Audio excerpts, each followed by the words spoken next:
Antes de iniciar el capítulo noveno, para reflexionar, me gustaría leer un extracto del artículo publicado por el conocido novelista Antonio Muñoz Molina, titulado El regreso del conocimiento, publicado en la versión digital del diario El País el 25 de marzo. Dice, por primera vez desde que tenemos memoria, las voces que prevalecen en la vida pública española son las de las personas que saben.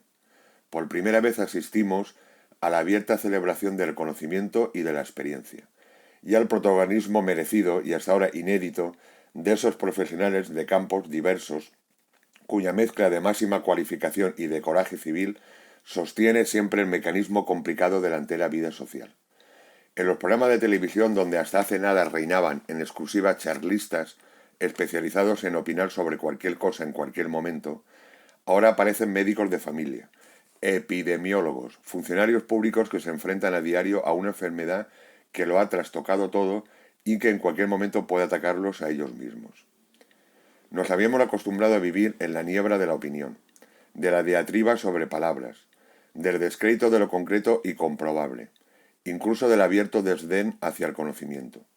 Pero entre nosotros la experiencia había perdido cualquier valor y todo su prestigio, y el conocimiento provocaba recelo y hasta burla. Nos ha hecho falta una calamidad como la que estamos sufriendo para descubrir de golpe el valor, la urgencia, la importancia suprema del conocimiento sólido y preciso, para esforzarnos en separar los hechos de los bulos y de la fantasmagoría, y distinguir con nitidez inmediata las voces de las personas que saben de verdad, las que merecen nuestra admiración y nuestra gratitud por su heroísmo de servidores públicos. Ahora nos da algo de vergüenza habernos acostumbrado o resignado durante tanto tiempo al descrédito del saber, a la celebración de la impostura y de la ignorancia. Capítulo 9. De las Germaníes a la expulsión de los moriscos. Expansión económica y el Concilio de Trento. 1528-1609. Primera parte. En el siglo XVI, la agricultura apenas había avanzado desde siglos atrás. De hecho, no lo haría hasta principios y mitad del siglo XIX.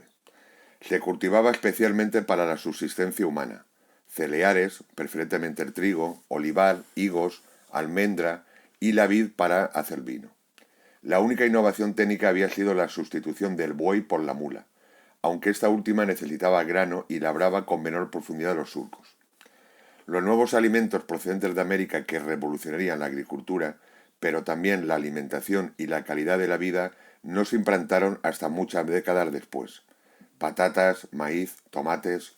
El arroz todavía no ocupaba un lugar preferente en la dieta, dado que favorecía la extensión del paludismo.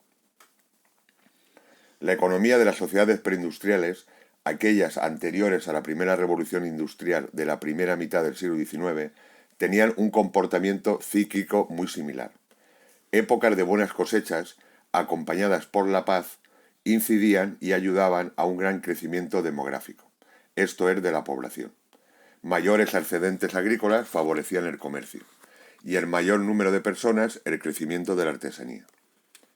Sin embargo, a la larga, los sistemas agrícolas tradicionales contenían una producción muy limitada. Por ejemplo, los únicos fertilizantes eran los limitados excrementos animales y humanos. Además, la producción se concentraba en el tiempo ya que dependía de los cereales. Por lo tanto, no eran capaces de asegurar el abastecimiento alimenticio a estas sociedades que incrementaban notablemente su población. Unos años de malas cosechas por causas meteorológicas o guerras provocaban una escasez de alimentos. Esta escasez derivaba en alzas de precios que, unidas a la propia escasez, provocaban grandes hambrunas, que preparaban el terreno para la expansión de pandemias. Al mismo tiempo, sin excedentes agrícolas, caía el comercio y la crisis, unida a la gran mortalidad, terminaba por destruir la producción artesanal. Las consecuencias sociales eran una elevada mortalidad, el paro y, como única respuesta, las revueltas sociales, la delincuencia y el bandolerismo. Después de la revuelta de las Germanías, la economía del Reino de Valencia se recuperó con rapidez y con ello un gran crecimiento demográfico. Por ejemplo, se considera que la ciudad de Valencia creció casi un 50%. También llegó para la Vall d'Albaida un relativo esplendor económico gracias a la manufactura textil de la lana. Sin embargo, la comarca se vio afectada directamente por la violencia señorial, dirigida principalmente por el conde Cristófol del Milà y Aragó, cuarto conde de Albaida y primer marqués de Albaida. Todo un ejemplo de esta violencia dirigida y protagonizada directamente por la nobleza.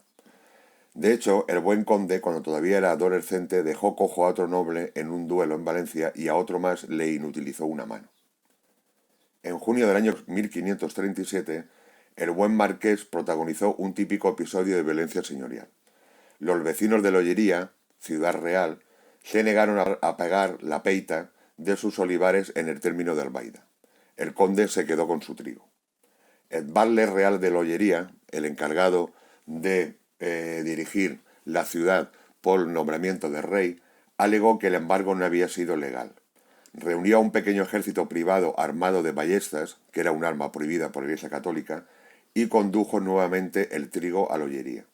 Como respuesta, ese día, junto a un centenar de vasallos, el buen conde y marqués asaltaba Lollería al grito de «Degolleu al batle», al representante real. Aquí en esta imagen podemos ver detalles del interior del Palau del Marqués de Albaida. En 1548 se inició un juicio entre este conde de Albaida y Pérez de Bellvís sobre la propiedad y derechos de unas heredades entre la baronía de Bélchida y Torralba en la baronía de Otos, agregada al condado de Albaida. Se trataba de un terreno yermo muy cercano al Molí de Carrió o al Molí del Poll, cercano a la Casa Alta, todavía propiedad de los Bellvís desde que fueron señores de la Pobla. De hecho, estos terrenos los cultivaban agricultores de Benigànim y de la Pobla. Esperando el juicio a este litigio, para presionar, los Milà de Albaida se prepararon para la guerra. Lo que sucede posteriormente es casi un guión de película. En octubre del año 1549, el conde de Albaida llega a Torralba, junto a sus vasallos de Albaida, Agullent, Montaverner, Ontinyent y Ayelo, alrededor de 60 infantes y algunos a caballos. Y aquí en la imagen vemos los restos de Torralba de Dalt. Todos los vasallos del conde de Albaida llegaron armados con arcabuces, ballestas y picas. Una curiosa mezcla de armamento medieval como las ballestas, armas de personas humildes y armas modernas como las armas de fuego. El barón de Montitxelvo, lloctinet general del gobernador el Lopesén Regne de Valencia, de Sal los Rius Xúquer, y por tanto representante del rey, fue apercibido y llegó con sus tropas a Torralba para poner paz. Allí la almenada del marqués de Albaida le disparó 2 ballestas. El barón ordenó: «A mí, rey, yo us mane a pena de la fidelidad de 10.000 ducats vos desachusteu», y los amenazó con penas de muerte y penas de multas económicas en nombre del rey. Al parecer los de Albaida respondieron no y ya, rey. Estas palabras ya eran totalmente inaceptables para un representante del rey. Despejado Torralba de hombres armados del marqués de Albaida, el barón de Montitxelvo viaja a Bélchida para impedir que Pérez de Bellvís armara a sus vasallos. Pero este había ordenado esconder las armas. Cuando el bueno del barón de Montitxelvo llega a Bélchida, encuentra a cristianos y a moriscos jugando a la pelota. Y le dicen: «No habían oíd dir res d'armes ni de Torralba». Incluso la baronesa Nagraída estaba sentada tranquilamente en la torre de Bélchida y le dijo al barón de Montitxelvo que su marido estaba visitando a sus primos, señores de Colata y Benissuera. El barón de Montitxelvo ordena un registro, pero no aparece nada sospechoso. Hasta los caballos estaban tranquilamente en sus cuadras. Esta imagen de la fortaleza de los Bellvís todavía en la década del 1920 es donde se desarrolló esta escena. El barón de Montitxelvo duerme en Montaverner, Vila Real. Mientras, en Albaida, el conde convocó una crida para que isqués tota la gent de 60 anys en avall e de 14 en amunt a ses armes e que anasen al dit lloc de Torralba. En poco tiempo se juntaron varios centenares. El barón de Montitxelvo se entera y dirige sus tropas a Albaida. Despertó a Didac del Milà, hermano de Cristófol, y le convenció para que la acompañara a Torralba. Mientras Didac iba a Torralba, Vives volvió a Bélchida a ver cómo estaba la situación, encontrándose por el camino a muchos albaidenses que se dirigían a Torralba con espadas, arcabuces y ballestas, así como con carretas de pan y vino. Ahora el barón de Monticelvo se dirige a Torralba, donde le esperan 400 hombres armados bajo las órdenes del marqués de Albaida. Según los Furs, cuando uno de los dos contendientes aceptaba la mediación de la justicia, no era lícito el enfrentamiento, por lo cual el conde de Albaida obedeció la orden de dispersarse y volver a Albaida. Sin embargo, un grupo dispararon sus arcabuces a la ventana del palacio de Bélchida, donde la podemos ver en esta imagen, la torre de los Bisbis de Bélchida, en la que estaba sentada tranquilamente la mujer de Pere de Bisbis. Esta relató al barón de Monticelvo: amb arcabusos, ballestes, llances i altres armes, i en arribant-se dret a la dita casa e castell de Bélchida, estant la dita nobre doña agraïda a la finestra, dispararen molts als cabussos, fent parada, i estigueren una estona parats disparant dits arcabussos, i après se n'anaven de volta a Albaida. En este clima de auge económico y de violencia señorial se desarrollaba la vida en la Pobla de Rugat. Se considera que la Pobla creció de los 400 o 450 habitantes a casi 1.000.000 en 1609. Seguramente porque las sociedades preindustriales y la agricultura crecía siempre gracias a roturar nuevas tierras a través de la desecación de humedales y de la deforestación. Recordemos las películas del oeste de Estados Unidos, cómo los colonos iban roturando nuevas tierras por primera vez en la historia. Algo parecido sucedió en la Pobla, con grandes extensiones de tierras sin cultivar anteriormente. Además, la Pobla contaba con grandes beneficios sobre los derechos señoriales francos desde su fundación. La Pobla se había convertido en un pueblo próspero y atractivo para la instalación de nuevas familias. El crecimiento, obviamente, se tradujo en un crecimiento del casco urbano, como Carrel Nou, y de un segundo horno, el Fort de Dalt, en el Carrel Baix. Este crecimiento demográfico se basó en el inicio de una especialización en el cultivo de la vid. Según los inventarios, las casas de labradores propietarios, como se puede observar cuando se hacen obras de reforma en el centro del pueblo, tenían bodegas subterráneas, favorecidas por el esplendor de la cerámica en Castellón de Rugat, en manos de moriscos enriquecidos. Cuando Bartolomé Joly, consejero del rey de Francia, pasó por aquí hacia 1604, dejó escrito: hay una gran llanura toda cubierta de viña en los alrededores de Benigànim. Por este motivo el vino resulta muy barato, pero es desagradable y áspero, y además siempre está desventado, porque lo guardan en unas jarras grandes, las cuales siempre están destapadas cuando lo venden en las tabernas, de donde lo sacan con un jarrón de barro, igual que si fuera de un agujero, según la práctica corriente en España. También lo trasladan en cueros y eso le da a menudo un mal sabor, y hace que pocas veces se pueda beber un buen vino en España. Como vemos en la imagen, el celler de la casa solariega de Loboscar, más tarde de la familia de Alejandro Bataller.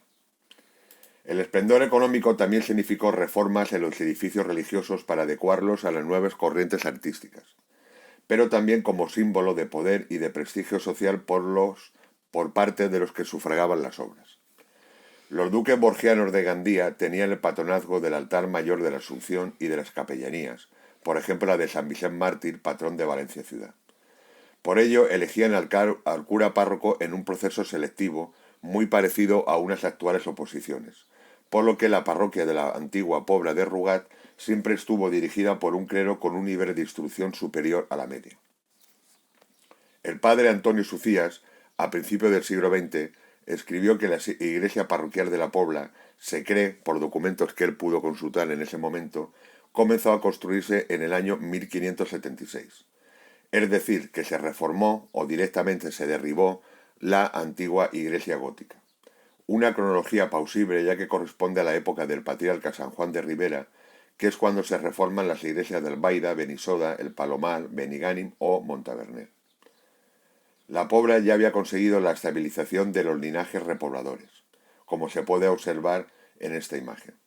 Aunque las fuentes siempre son fragmentarias, todo indica que algunas de estas primeras familias detentaron el poder municipal durante este siglo, como los Hortolà entre 1520 y 1570, pero también los Ors, Bataller y Boscà. A finales del siglo XVI aparecen nuevos apellidos como Ferrando Pinar, que provenía de Xàtiva, Francisco Jiménez, Gravier Pérez, Cristóforo Ramírez, que era caballerizo del duque, Gaspar Rissart, francés, Gabriel Codina, y también aparece el apellido Ojeda o Ujeda, actualmente Ucheda, y el apellido Gomar. En 1609 aparecen los apellidos Insa, Guillem, Tortosa, Valor, Molina, Benavent, Moyá, Fuster o Ferrandis. Otros franceses como Vicent y Camus o castellanos como seguramente Martínez y Torres. El único gran peligro de nuestros antepasados provenía de las incursiones de los piratas berberiscos, no ya en la Pobla, pero sí en lugares de costa. Entre 1568 y 1570 se produjo la sublevación de las Alpujarras, la zona montañosa de Granada totalmente pobladas por moriscos musulmanes, como podemos ver en esta imagen. En esta guerra, una incursión del pirata Dagalí en Almuñécar terminó con 237 cristianos en prisión, entre ellos muchos de la Vall de Albaida y una poblatana, Ángela Colomer, casada con un gandiense y sus 3 hijas. Como desde la monarquía no se les consiguió liberar, seguramente su destino fue o la conversión al Islam o la esclavitud en el gran mercado de esclavos de Estambul. De esta época también proviene la tradición de la presencia del rey Felipe II, en este momento uno de los monarcas más poderosos del mundo junto al emperador de China, junto a su hija, el príncipe Felipe, futuro Felipe III, y su hija, Clara Isabel Eugenia, en la Pobla de Rugat. En uno de esos viajes se detuvo un 22 de febrero de 1585 en el monasterio de San Chenoni de Cotalba, y desde allí, según una crónica de la época, un 25 de febrero de 1585, y al temps de la partida del monasterio, lo pare prior y tots los frares se juntaren y le acompañaren fins a la porta de l'església, a on entrà en una carrossa, amb sa filla, y lo príncep anava en una llitera. Anà aquella nit a dormir a la Pobla. Siempre, según la tradición, durmió en la casa de la rama de los Boscás que pertenecían a la oligarquía de aquella Pobla de Rugat. Posteriormente, la casa solariega de los Bataller en la Plaza de la Vila.